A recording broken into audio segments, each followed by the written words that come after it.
Good morning India, मैं हूं आपके साथ आरजू साईं। सूरत से खबर, जहां पर एक अदालत ने 4 साल पुराने एक आपराधिक मानहानि के मामले में कांग्रेस नेता राहुल गांधी को 2 साल की सजा सुनाई है। मामला मोदी सरनेम को लेकर अब शब्द बोलने का है। अदालत ने राहुल को जमानत देते हुए सजा 30 दिन के लिए निलंबित रखी है। अब राहुल गांधी की संसद सदस्यता को लेकर सवाल है, जबकि सजा को लेकर सियासी उबाल भी है और कांग्रेस हर जगह पर प्रदर्शन कर रही है। सूरत की अदालत से 2 साल की सजा सुनाए जाने के बाद दिल्ली लौटते हुए राहुल गांधी के चेहरे पर कोई शिकन नहीं दिखी। वो लगातार कहते रहे हैं कि वो सत्य और धर्म की लड़ाई लड़ रहे हैं। राहुल गांधी को यह सजा 2019 में कर्नाटक में दिए गए एक भाषण के लिए मिली है। उन्होंने मोदी सरनेम को लेकर के चुटीली मानी जाने वाली एक टिप्पणी की, लेकिन इसे जाति का मसला बनाकर बीजेपी के विधायक पूर्णेश मोदी ने मानहानि का केस किया। गुरुवार उनके लिए बिल्कुल ऐतिहासिक दिन बन गया। आज उनका जो फैसला आया है, मैं उस फैसला का स्वागत करता हूं। अदालत ने राहुल गांधी को तत्काल जमानत भी दी और 30 दिन की मोहलत भी कि वो इसके खिलाफ अपील कर सकते हैं, लेकिन इसको लेकर के सियासत तेज हो गई। कांग्रेस और बीजेपी की ओर से बयान पे बयान आने लगे। आप भी राहुल गांधी के साथ दिखाई दी। वो खुद को छोड़ के बाकी के ऊपर उंगली दिखाते हैं। जो कानून की प्रक्रिया है उसके अनुसार ये निर्णय हुआ। वाजपेयी जी ने, अडवाणी जी ने कितने किए होंगे कोई सोच नहीं सकता। वो जमाना और था, ये जमाना और, इतना फर्क है। शस्त्रों की चोट से ज्यादा गहरी और पीड़ादायी होती है। बार बार लालू जी कई बार, अभी से नहीं 2014 से ही कह रहे हैं, यहाँ घोषित इमरजेंसी नहीं, अघोषित इमरजेंसी पूरी तरीके से लागू हो चुकी है। प्रधानमंत्री जी ने देश के सबसे पहले प्रधानमंत्री जवाहरलाल नेहरू जी के सरनेम पे भी तो टिप्पणी की। बहुत ज्यादा मजाक उड़ाया उन्होंने। वो तो है सबके सामने संसद में जो उन्होंने किया। हालांकि ये सवाल उठ रहा है कि क्या राहुल गांधी की सदस्यता बची रहेगी। 2003 के सुप्रीम कोर्ट के फैसले का हवाला दिया जा रहा है। तब अदालत ने कहा था कि न्यूनतम 2 साल की सजा पर सांसदों, विधायकों और पार्षदों की कुर्सी फौरन चली जाएगी। अब्दुल्ला आजम खान के केस की नजीर भी रखी जा रही है। अब सवाल ये है कि क्या राहुल गांधी इस फैसले से पैदा संकट को अपने किसी अवसर में बदल सकते हैं। बेशक उनका संघर्ष कुछ तीखा हो गया है। राहुल गांधी के पास अपनी संसद की सदस्यता बचाने के अलावा कई और चुनौतियां हैं, लेकिन कांग्रेस पार्टी की चुनौती उससे बड़ी है, क्योंकि कांग्रेस जानती है कि राहुल गांधी के विरुद्ध इस मामले को एक तरफ जहां उसे कानूनी तौर पर लड़ना होगा, वहीं राजनीतिक तौर पर संसद से लेकर के सड़क तक उसे उतरना होगा और इसमें उन्हें सभी विपक्षी दलों का साथ चाहिए। हालांकि अभी तक सभी विपक्षी दल खुलकर राहुल गांधी या कांग्रेस के समर्थन में नहीं आ पाए हैं। संसद भवन से हिमांशु और राजीव रंजन के साथ मनोरंजन भारती, एनडीटीवी इंडिया के लिए। प्रधानमंत्री मोदी ने कल लोकसभा स्पीकर ओम बिरला से मुलाकात की है। लोकसभा की कार्यवाही स्थगित होने के बाद ये मुलाकात अहम रही। पीएम मोदी के साथ रक्षा मंत्री राजनाथ सिंह समेत कई वरिष्ठ मंत्री वहां मौजूद रहे।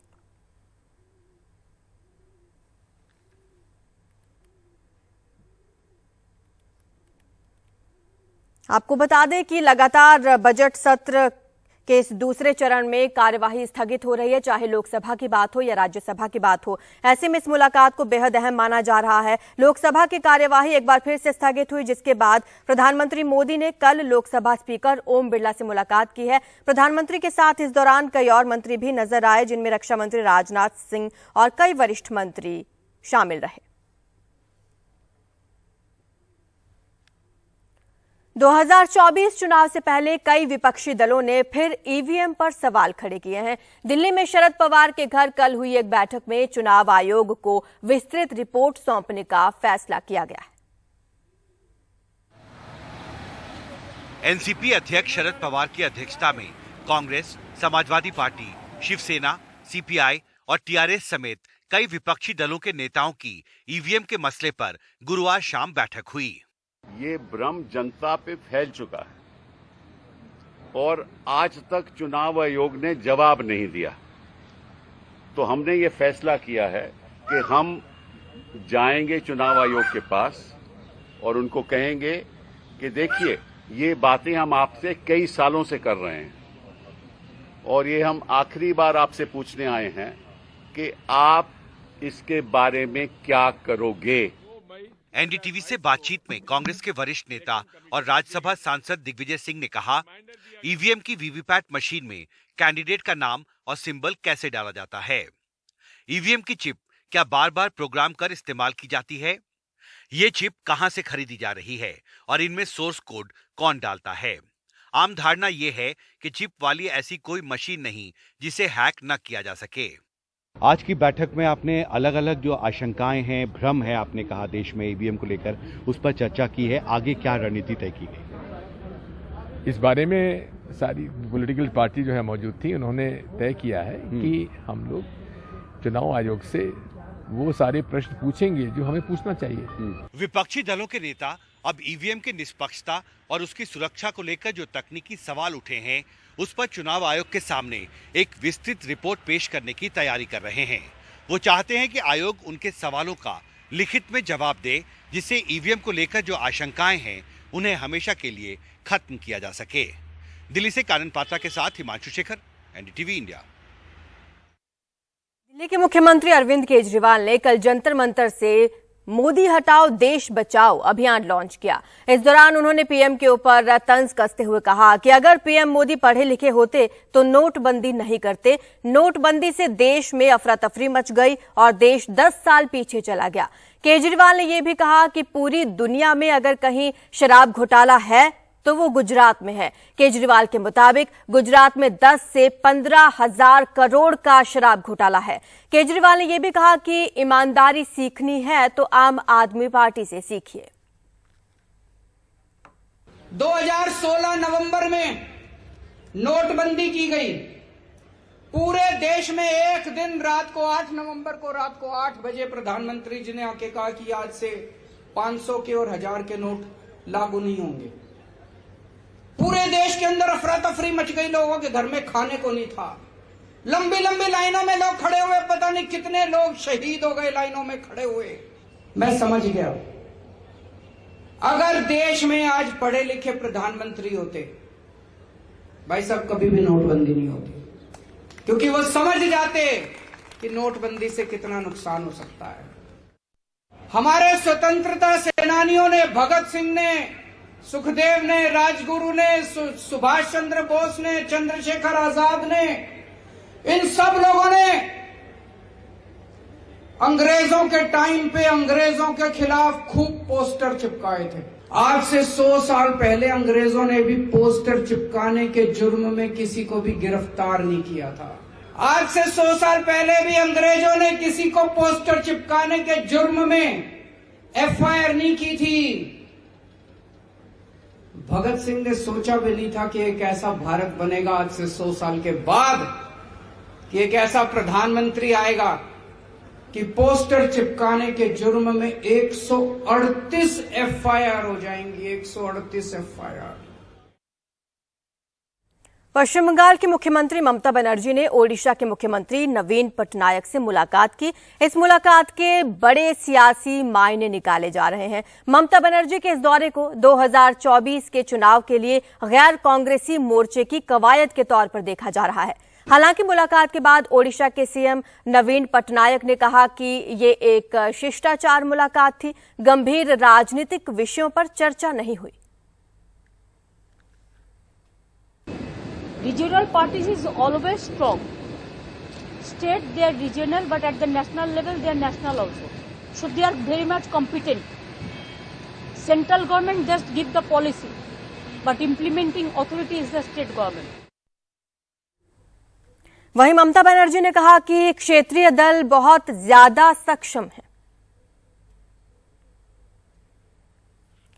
चलिए अब बात कर लेते हैं राजस्थान की, जहां पर विधानसभा चुनाव से पहले बीजेपी ने बड़े बदलाव किए हैं। राजस्थान बीजेपी की कमान अब सतीश पूनिया की जगह सीपी जोशी को मिल चुकी है। उन्हें राजस्थान बीजेपी का नया अध्यक्ष बनाया गया है। सतीश पूनिया का प्रदेश अध्यक्ष के तौर पर कार्यकाल पूरा हो चुका था, लेकिन माना यह भी जा रहा है कि ये चुनाव तक प्रदेश अध्यक्ष बने रहेंगे। हालांकि बीजेपी ने एक बार फिर चौंकाया। राजस्थान बीजेपी के अध्यक्ष सीपी जोशी अभी चित्तौड़गढ़ से बीजेपी के सांसद हैं।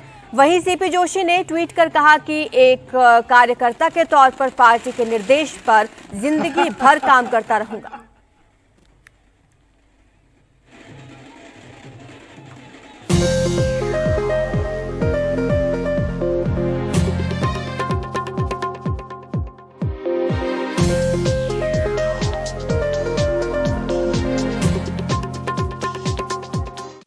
कोरोना का संकट अभी टला नहीं है, मामले फिर से बढ़ रहे हैं और चिंता ओमिक्रॉन के सब लीनेज XBB.1.16 को लेकर है। महामारी के चलते पहली बार देश में लगे लॉकडाउन को अब 3 साल पूरे हो गए हैं। लोगों ने अपनों को खोया है, जिंदगियां गई हैं, पर इससे लड़ने को लेकर सीख लेते हुए देश में मेडिकल इंफ्रा को नया आयाम भी मिला।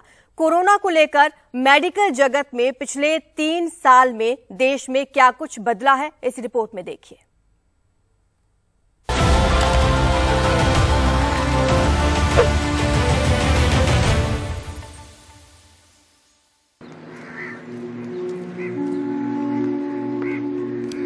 हर जगह खामोशी।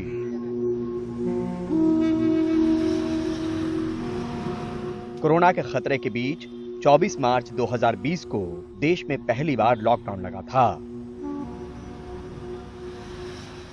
बीमारी नहीं थी, लिहाजा वायरस को समझने के लिए एहतियात जरूरी थी। सड़कों पर खामोशी को चीरती एम्बुलेंस वायरस के खतरे को भयावह बना रही थी। लोग अपनों को खो रहे थे, लेकिन सरकार अपने नीतिगत फैसलों पर मजबूती के साथ खड़ी थी। साइंटिस्ट आने वाले खतरे के स्तर को भांप रहे थे और वायरस की पहचान से लेकर पीड़ितों के इलाज का रास्ता धीरे धीरे तलाशा और तय किया जा रहा था। बेड्स बढ़े, बेड्स के साथ आईसीयू की सुविधाएं, वेंटिलेटर आदि बढ़ी और ऑक्सीजन की सप्लाई। आज हम निश्चित रूप से कह सकते हैं कि हर प्राइवेट हॉस्पिटल में या गवर्नमेंट हॉस्पिटल में ऑक्सीजन की पर्याप्त सुविधा उपलब्ध है या बेड की सुविधा उपलब्ध है। कोरोना से पहले और ठीक बाद की सेहत और इलाज से जुड़ी बुनियादी सहूलतों को देखें तो आशंका ने नई संभावनाओं को भी जन्म दिया। पहले एक लैब में होने वाली टेस्टिंग अब 3,394 लैब्स में मुमकिन है। 63,850 नए वेंटिलेटर राज्यों और केंद्र के अस्पतालों में जोड़े गए। इसमें 8,561 पीडियाट्रिक वेंटिलेटर हैं। ऑक्सीजन की कमी दूर करने के लिए 4,135 नए PSA मेडिकल ऑक्सीजन प्लांट लगना तय हुआ। इसमें 4,126 लगाए गए। इतना ही नहीं, अप्रैल 2020 में ऑक्सीजन सपोर्ट वाले बेड्स 62,458 थे, जिसको बढ़ाकर 5,15,000 किया गया। कोरोना से पहले बिना ऑक्सीजन सपोर्ट वाले बेड की संख्या 3,64,089 थी, जो अब बढ़कर 17,93,310 तक पहुंच गई है। वहीं अप्रैल 2020 में देश में आईसीयू बेड की संख्या 29,320 थी, जो अब बढ़कर 1,45,014 पर जा पहुंची है। कोरोना के वेरिएंट की पहचान करने के लिए जीनोमिक सीक्वेंसिंग की लैब की तादाद दिसंबर 2020 में 10 थी, अब 53 हो चुकी है। उपयोग सिर्फ पैंडेमिक के लिए नहीं है, जो हम डेली बीमारियों को ट्रीट करते हैं उसमें भी इसका बहुत उपयोग होगा। देखिए, जितनी भी बढ़ोतरी हुई है वो कोविड स्पेसिफिक नहीं है, वो हेल्थ इंफ्रास्ट्रक्चर स्ट्रेंथनिंग है। कोरोना ने तकनीक की मदद से इलाज का एक नया मौका दिया। बात टेली कंसल्टेंसी की हो रही है। पिछले 1.5 साल में इस तकनीक के जरिए 10,57,00,000 मरीज सलाह ले चुके हैं। रोज 2 से 3 लाख मरीज इसके जरिए डॉक्टर से संपर्क साधते हैं। इसमें एक दिन में 5 लाख मरीजों के जुड़ने का रिकॉर्ड भी है। 15,816 हब्स की मदद से इस सेवा को केंद्रीय स्वास्थ्य मंत्रालय चला रहा है। पैंडेमिक टाइम पे जो हम लोगों ने इंफ्रास्ट्रक्चर डेवलप किया है वो बाकी बीमारियों में भी यूज होता है, क्योंकि ऐसा नहीं कि वेंटिलेटर्स या मॉनिटर्स सिर्फ कोविड में ही यूज होते हैं। जैसे अभी आजकल इन्फ्लुएंजा चल रहा है या अभी डेंगू का सीजन आने वाला है, वेक्टर बॉर्न डिजीजेस का, तो ये सारा सेटअप हमारा उसमें भी यूटिलाइज होता है। कुछ बीमारियां हैं जिनमें आइसोलेशन की जरूरत थी, जैसे मंकी पॉक्स था जिसमें आइसोलेशन की कंप्लीट जरूरत थी, तो उसके लिए हमने एक सेग्रीगेट अलग से वार्ड बना दिया, उसमें मंकी पॉक्स यूटिलाइज मतलब उसके लिए वार्ड यूज हुआ। सबसे इंपॉर्टेंट है कि मैन पावर, जो मैन पावर की ट्रेनिंग उस ड्यूरेशन में हुई है, लोगों को फियर निकल गया है कि किसी भी तरह का कोई इन्फेक्शियस डिजीज आए तो हम उसको हैंडल कर सकते हैं। केंद्र सरकार की अलग अलग योजनाओं ने राज्यों के अस्पतालों को संसाधन के मामले में मजबूत किया। एक था कोविड इमरजेंसी रिस्पांस पैकेज, जिसमें राज्य सरकारों को पहले पैकेज में 15,000 करोड़ रुपए और दूसरे पैकेज में 23,000 करोड़ रुपए की सहायता दी गई। दूसरा बड़ा इंटरवेंशन था आयुष्मान भारत प्रधानमंत्री हेल्थ इंफ्रास्ट्रक्चर मिशन, पीएम अभीम। इसके तहत राज्य सरकारों को हेल्थ का इंफ्रास्ट्रक्चर, जहां जहां गैप थे इंफ्रास्ट्रक्चर के, चाहे वो अस्पताल के रूप में हो, लैब के रूप में हो, क्रिटिकल केयर यूनिट के रूप में हो, उन सबको बनाने की वित्तीय सहायता दी गई। नीतियों में खामियां भी रही, लाखों जिंदगियां भी गई। अपनों को खोने का दर्द और पीड़ा अब भी है, पर इस जानलेवा वायरस का तोड़ भी हमने निकाला और जिंदगी बचाने को लेकर मेडिकल इंफ्रास्ट्रक्चर को दुरुस्त करने की तैयारी भी की, तैयार भी हुए। सीखने समझने में कुछ कमियां तो रही, पर स्वास्थ्य क्षेत्र को सरकार ने सुदृढ़ भी किया। नई दिल्ली से परिमल कुमार, एनडीटीवी इंडिया। 3 साल गुजरने के बाद भी कोरोना वायरस की मौजूदगी हमारे बीच है। रूप बदलकर ये जब हमारे बीच आता है, महाराष्ट्र राज्य बहुत प्रभावित हुआ है। इस बार फिर से देश के 25% मामले रोजाना यहीं से आ रहे हैं। हर हफ्ते केसेस डबल हो रहे हैं और टेस्ट पॉजिटिविटी रेट 5% से ऊपर निकल गया है। जब कोरोना देश में पांव पसारता है, महाराष्ट्र ग्राफ में सबसे ऊपर दिखता है। देश के रोजाना के मामलों में 25 से 30% केसेस महाराष्ट्र से दिखते हैं। 24 घंटों में 334 मामले सामने आए हैं। 5 महीने यानी कि बीते साल 29 अक्टूबर के बाद सबसे ज्यादा 24 घंटों में मुंबई सर्कल में सबसे ज्यादा 155 मामले और पुणे में 107 मामले दिखे। महाराष्ट्र के ये 2 हिस्से सबसे ज्यादा प्रभावित हैं। हर बार की तरह राज्य के ज्यादातर करीब 78% मामले मुंबई और पुणे सर्कल से ही आ रहे हैं। पुणे सर्कल में एक मौत भी हुई है। इस महीने मार्च में राज्य ने कोविड से 10 मौतें देखी हैं। महाराष्ट्र का टेस्ट पॉजिटिविटी रेट देश के 1.46% से कहीं आगे 5.19% तक पहुंच गया है। WHO टेस्ट पॉजिटिविटी रेट को 5% से कम रखने का सुझाव देता है, यानी राज्य में संक्रमण का असल स्तर जानने के लिए टेस्ट बढ़ाए जाने की जरूरत है।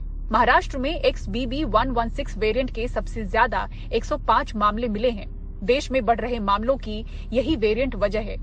महाराष्ट्र में कोविड मामलों का ये साप्ताहिक ग्राफ देखें तो हर हफ्ते कोविड केसेस यहां डबल हो रहे हैं।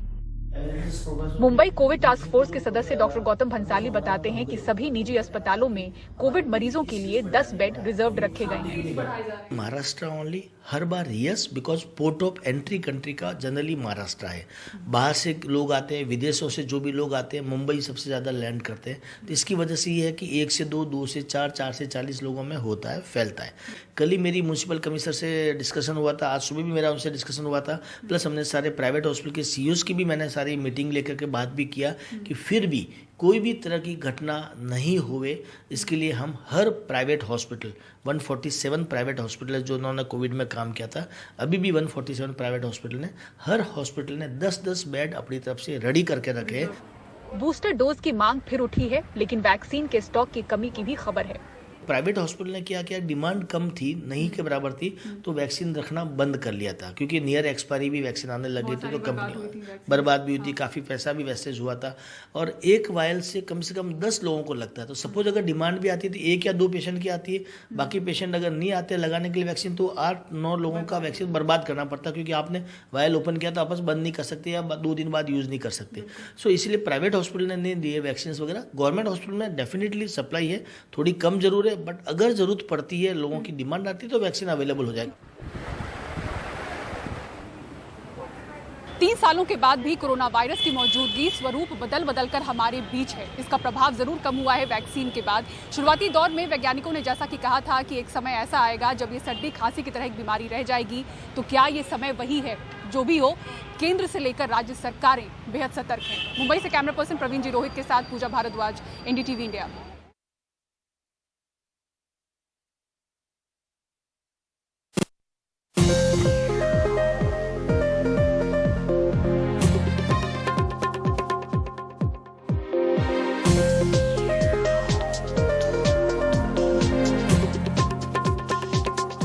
प्रधानमंत्री नरेंद्र मोदी आज अपने संसदीय क्षेत्र वाराणसी को करीब 1780 करोड़ की योजनाओं की सौगात देंगे। इनमें जन सुविधा से जुड़ी 28 विकास परियोजनाओं का उद्घाटन और शिलान्यास शामिल है।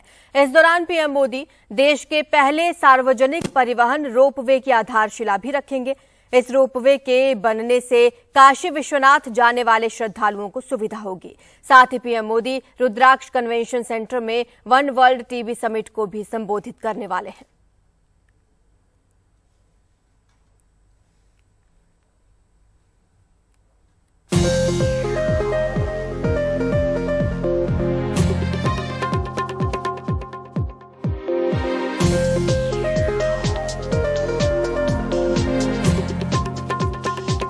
पंजाब पुलिस अब तक खालिस्तान समर्थक अमृतपाल सिंह को गिरफ्तार नहीं कर पाई है। एनडीटीवी को मिली एक्सक्लूसिव जानकारी के मुताबिक अमृतपाल सिंह 19 मार्च को हरियाणा भाग गया था। वो कुरुक्षेत्र में अपने साथी पप्पल प्रीत के साथ रुका था। ये दोनों बलजीत कौर नाम की महिला के घर में रुके थे, जिसके बाद पुलिस ने बलजीत कौर को गिरफ्तार कर लिया है। बलजीत के मुताबिक अमृतपाल और पप्पन प्रीत दोनों स्कूटी से आए थे। कुरुक्षेत्र का एक और सीसीटीवी फुटेज मिला है, जिसमें अमृतपाल एक छाता लिए हुए बलजीत कौर के घर से निकलता हुआ नजर आया है।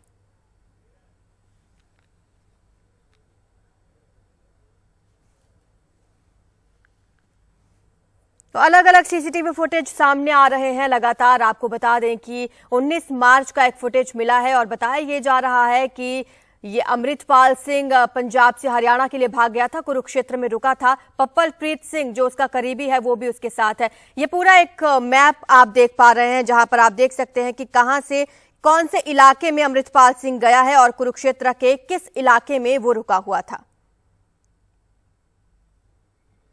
पहले पंजाब में दिखा था अमृतपाल, उसके बाद हरियाणा के कुरुक्षेत्र में दिखा था, जिसके बाद बलजीत कौर नाम की महिला के घर से निकलता हुआ देखा गया। छाता लगाए हुए वो नजर आ रहा है।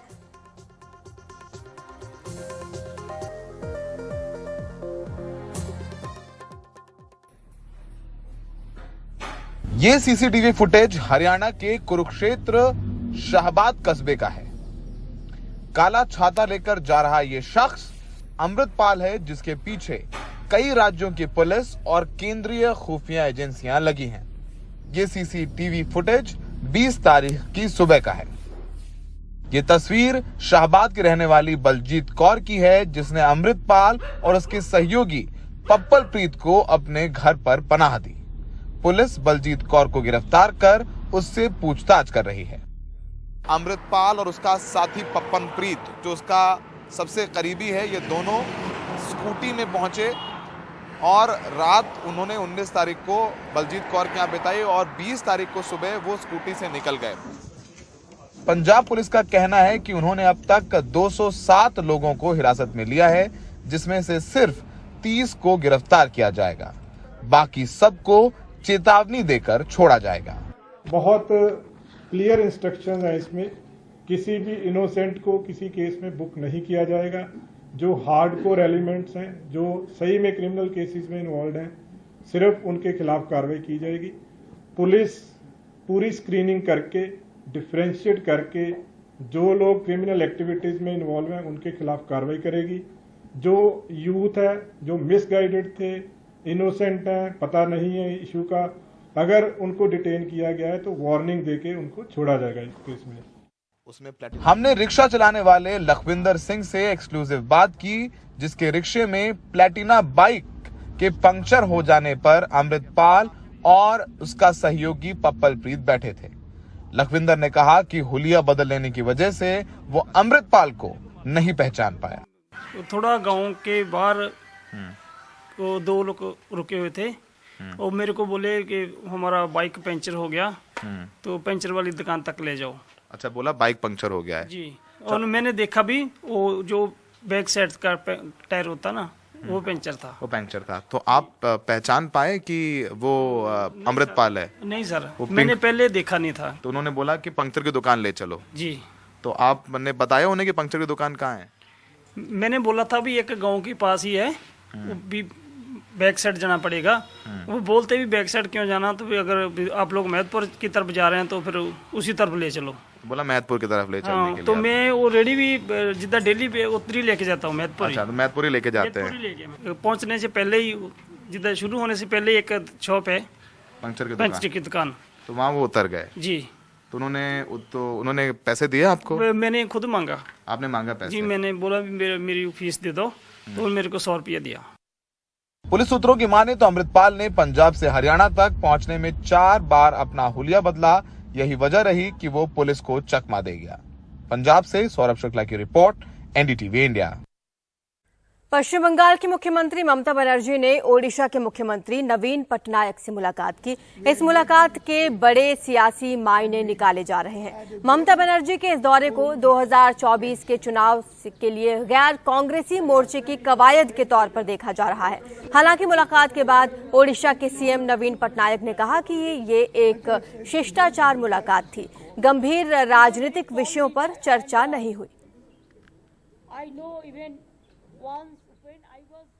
तो वहीं ममता बनर्जी ने कहा कि क्षेत्रीय दल बहुत ज्यादा सक्षम है। Regional parties is always strong. State they are regional, but at the national level they are national also. So they are very much competent. Central government just give the policy, but implementing authority is the state government. Rajasthan में विधानसभा चुनाव से ठीक पहले BJP ने बड़ा बदलाव किया है। राजस्थान बीजेपी की कमान अब सतीश पूनिया की जगह सीपी जोशी संभालेंगे। उन्हें राजस्थान बीजेपी का नया अध्यक्ष बनाया गया है। सतीश पूनिया का प्रदेश अध्यक्ष के तौर पर कार्यकाल पूरा हो चुका था, लेकिन माना यह जा रहा था कि वे चुनाव तक प्रदेश अध्यक्ष बने रह सकते हैं। हालांकि बीजेपी ने एक बार फिर चौंका दिया। राजस्थान बीजेपी के अध्यक्ष सीपी जोशी अभी चित्तौड़गढ़ से बीजेपी के सांसद हैं। वहीं सीपी जोशी ने ट्वीट कर कहा कि एक कार्यकर्ता के तौर पर पार्टी के निर्देश पर जिंदगी भर काम करता रहूंगा।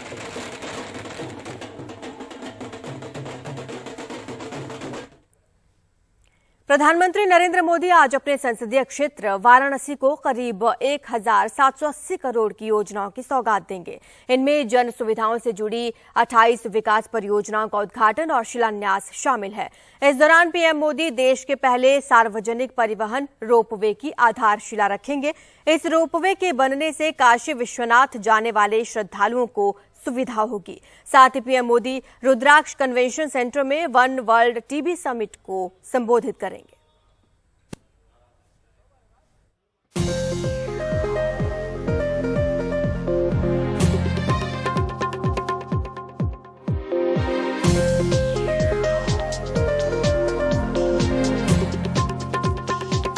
Now been handed over a 2-year sentence.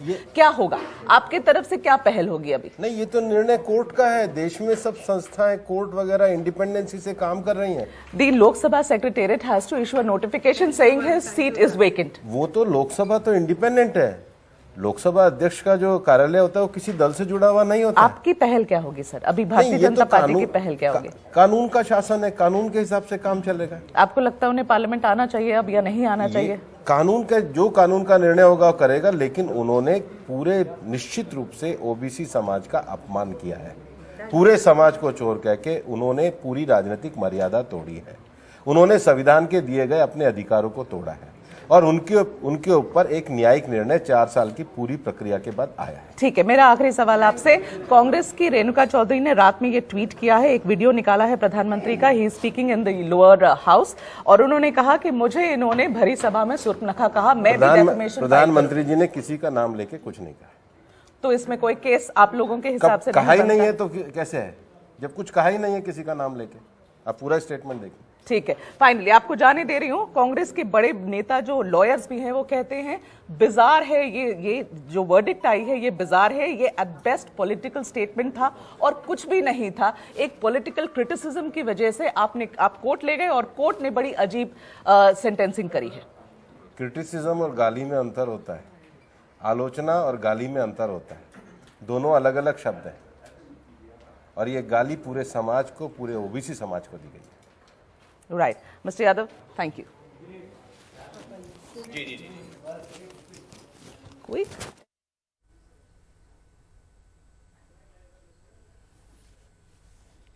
आपको बता दें कि राहुल गांधी को जब 2 साल की सजा सुनाई गई उसके बाद लगातार रिएक्शन सामने आ रहे हैं। एक तरफ बीजेपी है जो इस सजा को सही ठहरा रही है, दूसरी तरफ कांग्रेस है जिसमें सियासी घमासान मचा हुआ है और कांग्रेस इसको लेकर प्रदर्शन भी करने वाली है। 27 मार्च को पूरे देश में बड़े स्तर पर प्रदर्शन किया जाएगा, लेकिन देखने वाली बात यह होगी कि राहुल गांधी संसद में आज पहुंचते हैं या नहीं।